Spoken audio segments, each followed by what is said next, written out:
After Fire Emblem 7 was finished, Intelligent Systems would move on to their next game in the series. Most of their effort around this time was putting their energy into their return-to-home consoles with the GameCube Fire Emblem title. However, because the scope of this planned game was so large, it would be a while before the game would come to be released. An offshoot of the team then started to work on a little side project in addition to Path of Radiance, a title that was a little bit more accessible with the new Western market in mind. And because Fire Emblem was a game series that originated from a side project, it was probably allowed for this reason. This side project is what we now know as Fire Emblem: The Sacred Stones. It was approved for being developed into a full game and would be released as an interim title between Fire Emblem 7 and Path of Radiance. If you ever wondered why Binding Blade never made it outside of Japan, Sacred Stones is probably the reason for this. Because Fire Emblem 7 proved to be a pleasant success for Nintendo, they wanted to make sure more games in the series would come westward. The original plan was to translate Binding Blade after Fire Emblem 7 released, but because there was now another Fire Emblem game in addition to the huge GameCube title, localizing all three games would prove to be difficult. I imagine Nintendo of America also didn't want to flood the West with a series they were only just made aware of, so they instead focused their efforts on Sacred Stones, and the 8th game in the Fire Emblem series would be in international hands. Keeping in mind that Sacred Stones was really just a side project internally, it would explain a lot as to why, as a Fire Emblem game, it was pretty experimental, but also why it was pretty basic. The land of Magvel is home to a familiar tale for the series, one of ancient evils, of heroes who rose to defeat the darkness, and their splitting to found the various nations of the continent. In present time, war is starting to break out. The story begins with Princess Erika, who is forced out of her kingdom of Rene to avoid being killed by the invasion of their once allies, Grotto. Wait a minute. A royal forced out of their country because of the invasion of their once allies. Grotto. No. Erika wishes the best for her father in this case, but this is a Fire Emblem game we're playing, so we know how that turns out. Erika then takes refuge in the country of Frelia, but that security is very short-lived. After receiving some aid, they deploy immediately to find her missing twin brother, Ephraim, so they can reclaim their lost kingdom together. Along the way, it is learned that a powerful demon who lived long ago is actually in the process of coming back due to the actions of one of Grotto's sorcerers, and it's up to the descendants of the heroes that originally saved the continent to put the Demon King back to slumber. But if I'm being honest, this is one of Fire Emblem's weaker stories. Don't slam me yet! I'm going somewhere with this. The whole setup for the story is fine as it is, but it's not groundbreaking, or even as interesting as what's been done before. Again, there's a lot of parallels to a story this series told almost 15 years ago. However, one must appreciate the noteworthy aspects that are here. This game actually allows for some replayability. After you finish the first third of this game, you have the option to choose to follow either Erika or Ephraim, with each having their own side of the story that you can view their perspective of. Not only do you get unique maps and story for the entire second third, some of the dialogues and scenes are changed in the final act. But the reason I must commend this is that it is not necessary. Let me explain. Let's say that, theoretically, the option to play as either Lord did not exist, that the story was told either completely from Erika's perspective, or shifting partway through to Ephraim, the story still works. Erika's story explores Magvel's lore and about why the demons are now appearing, while Ephraim's story examines why the events of the current day are now happening. But each story does include explanations for what the other twin is learning about. If you only played this game once, then you would still have a good idea of exactly what's going on in the plot by the end of the game. But the script isn't the only thing that makes up a story, otherwise it might as well just be a history textbook.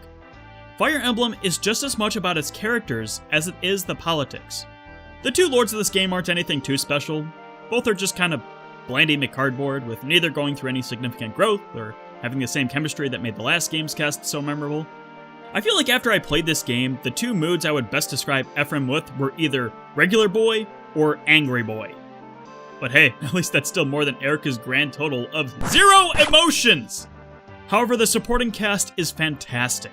I was astonished going back to Sacred Stones, seeing that a lot of the support conversations were amazing.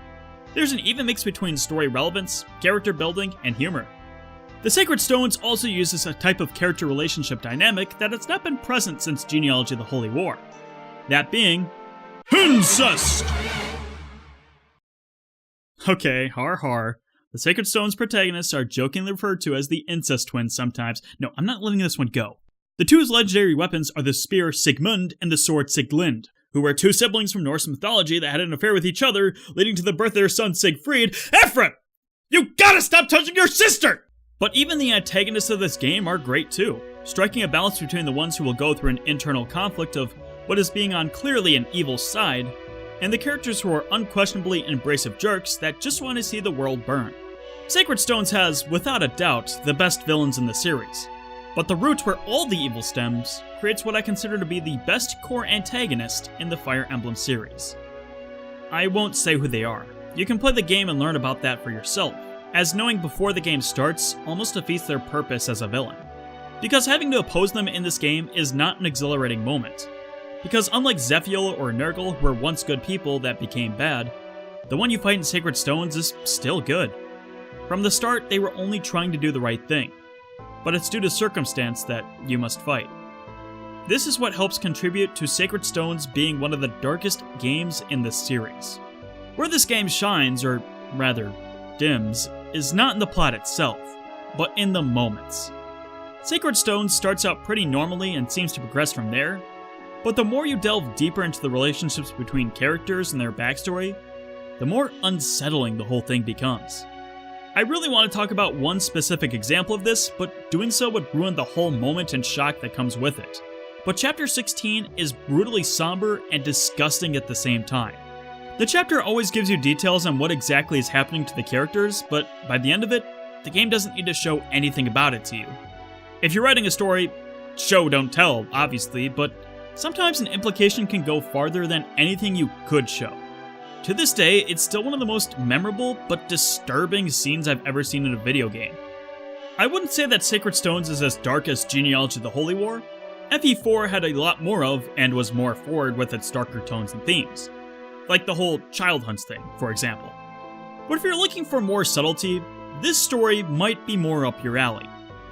So while the Sacred Stones does follow an extremely tired setup for the Fire Emblem series, it at least makes up for it in other areas of its storytelling. The core gameplay can also be described in a similar way. From the onset, it may come off as weak, but there's still a lot more that can be said about it. It looks and plays exactly like the other two Fire Emblem games that came before. But unlike Binding Blade and Blazing Blade that share the same fundamentals, UI, and world, it doesn't take deep analysis to see how much is different in Sacred Stones. In my Mystery of the Emblem episode of the Retrospective, I talked about the separation between two types of Fire Emblem games: classic and modern style. Classic style refers to almost any game of the series we've talked about so far.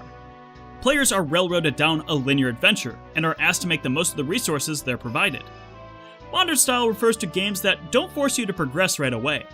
One's geared for a more casual, friendly experience. Up to this point in the series, Gaiden was the only game in the series we could consider a modern Fire Emblem game. However, Sacred Stones now joins the modern category, and because of that, it needed to take some cues from its older brother. One of the changes a person following the series would notice immediately is the return of the world map. It works pretty much the same way as it did in Gaiden. As you progressed further into the game, more chapters would unlock. You could still go back to visit previous places on the map and freely visit the shops in those towns. This changed the way that players would stock up on items and weapons. In previous games, you likely stockpiled weapons whenever you came to a new shop, since you wouldn't know exactly when you'd be seeing the next one. In Sacred Stones, you probably only bought what you needed, and came back if you ever ran low. This led to less inventory clutter and better financial decisions. But the reason you're likely to return to these areas is to enter skirmishes with groups of monsters. These battles were completely optional and provided more experience for your army if you participated. Side quests were pretty much gone, but in their place were the Tower of Volney and the Ruins of Logdo, where monsters would always lurk. So just in case there weren't any monsters in the overworld, you could always come back to either location for some training. Great for people that struggle with strategy games, and great for people who are transitioning from more traditional RPGs. The constant battling would naturally lead to strong units who will be in desperate need of an upgrade. Sacred Stones was the first game in the series to introduce a branching class system. Upon promoting, units had two options of what they could class change into, so no player's army would be exactly the same as another's. Each branch could use weapons the other couldn't. or have special skills that emphasize their strengths. You could even use the opportunity of playing as both Erica and Ephraim's route as a chance to try out everyone's options. But there are a certain few units that you wouldn't see every option of with only 2 playthroughs. Added in this game was another tier on the promotion chain, often called the trainees. There were 3 types of units: Ross the Journeyman, Amelia the Recruit, and Ewan the Pupil. All of them were weaker than even unpromoted units, and 1 strike may have been enough to kill any of them. But upon reaching level 10, they could promote into a regular starting class. They would then go through the leveling process like normal, and could eventually be the strongest members of your army. The Sacred Stones offers a unique form of post-game content to the series. After finishing the story, you had access to the Creature campaign. There wasn't anything to do really, but if you wanted to keep battling, you unlocked playable units that were otherwise NPCs in the main story. Not the most exciting way to extend playtime, but a cool novelty the series hadn't tried to implement before. But with all the new features of Sacred Stones addressed, let's take a closer look and analyze them. What is the common factor between them? If you have any familiarity with the series, you could tell me that these additions make the game easier than previous entries. Let's compare Sacred Stones to 2 other games of its era, Fire Emblem 7 and Path of Radiance. Playing these games for the retrospective, I can say that these games have a fairly equal level of difficulty. But I can still say that Sacred Stones is the easiest of the 3 games, because while it's not necessarily more difficult than the other 2 entries on its own, it's also the most exploitable. This game has a relatively balanced difficulty curve throughout its run, but these new features that facilitate grinding easily upset that balance. An infinite opportunity to earn experience is a great way to catch up weaker units in case your strong ones get killed, but if those strong units have access to the same avenue, then those weaker units may never need to be deployed. Because it was easier to reach level caps, it didn't matter which class you had units promote into, since they would be pushing it to their max stats anyway. And because you can always deploy into new maps, you had the time to max out everyone's support rankings, leading to absurd stat buffing even by the early game. Gaiden also had no limit on how much experience you could earn, but unlike Gaiden, Sacred Stones wasn't balanced around this possibility. Also, Sacred Stones has Seth, but that kinda goes without saying. But allow me to ask another question. Do these features make Sacred Stones a worse game? And my answer is no. These features don't create a worse strategy game, just a different kind of strategy game. To specific audience, Sacred Stones will be more enjoyable on the grounds of being more casual. People who aren't good can comfortably play this game at their own pace, while people who find enjoyment in creating broken team compositions will also find much to appreciate. If you're the kind of player that enjoys raising incredibly weak units, there are 3 of them designed for that very purpose, even if they aren't actually worth the investment. To me, Sacred Stones doesn't betray the core identity of the Fire Emblem series. It uses the features from games past to create a different feeling Fire Emblem, a modern take on the SRPG, and that is just fine. I think that's overall how I would end up describing Sacred Stones. It's a fine Fire Emblem game. It isn't exceedingly great in one area, but each of its strengths end up becoming more than the sum of its parts.